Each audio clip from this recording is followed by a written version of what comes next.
Oiê, tudo bem com vocês? Vamos falar hoje sobre um assunto um pouquinho chato? Primeira lei de Mendel, mas eu te garanto que se você aprender esta primeira lei muito bem, todo o resto da genética vai ficar muito fácil. Mendel ele foi extraordinário por muitos motivos. Um dos motivos mais clássicos é que ele conseguiu destrinchar toda a hereditariedade, ou seja, como as características passam de pai para filho, numa época em que não se conhecia DNA, RNA, expressão gênica, cromossomo, não se conhecia nada. Então ele escreveu duas leis para tentar explicar esse processo. A primeira lei me diz o seguinte: cada característica é determinada por um par de fatores que se separam na formação dos gametas. E por que Mendel foi tão genial? Mendel ele era um monge e, além de monge, ele era um jardineiro. Ou seja, ele cuidava de ervilhas. E aí observou que, de um lado, ele só tinha ervilhas da cor amarela e do outro lado ele só tinha ervilhas da cor verde.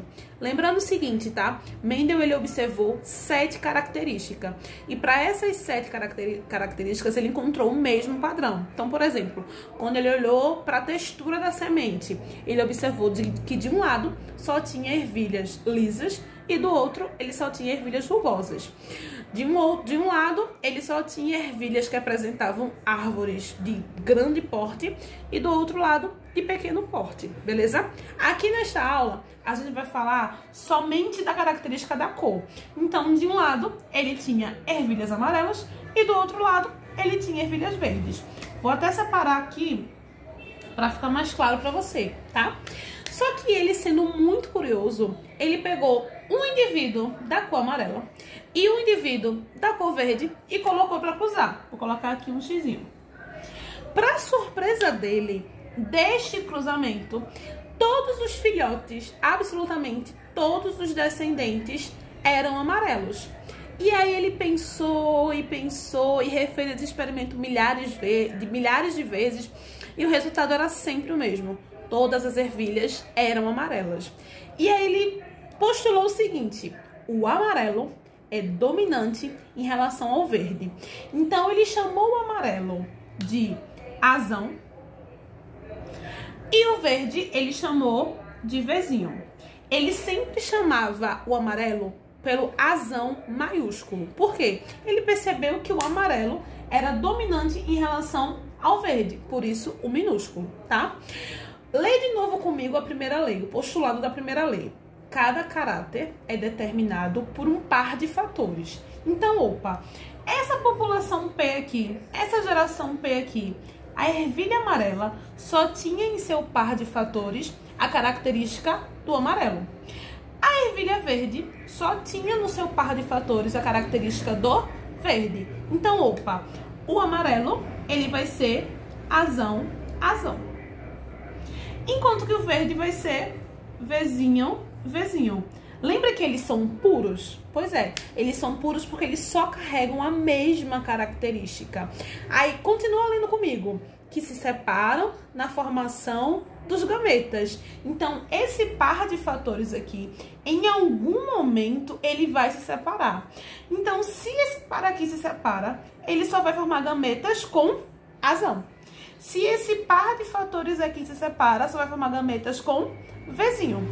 A, quando se junta com vezinho, forma um indivíduo azão, vezinho. Reparou que esse indivíduo aqui, ele apresenta as duas características? Ele apresenta um fator para o amarelo e um fator para o verde.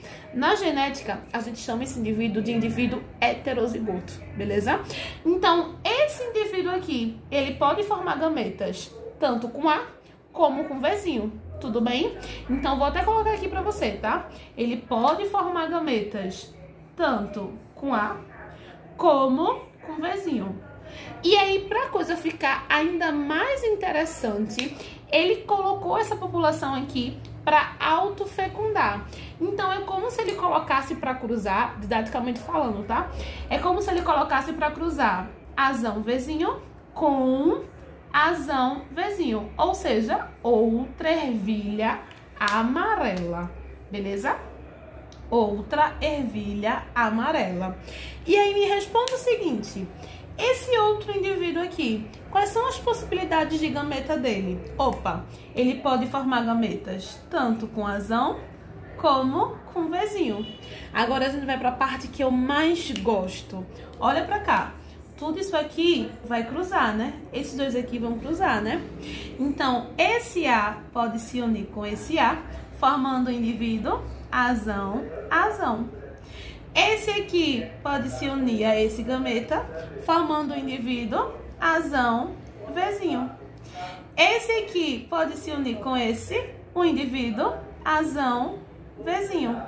E esse indivíduo pode se juntar com esse, Vzinho, Vzinho.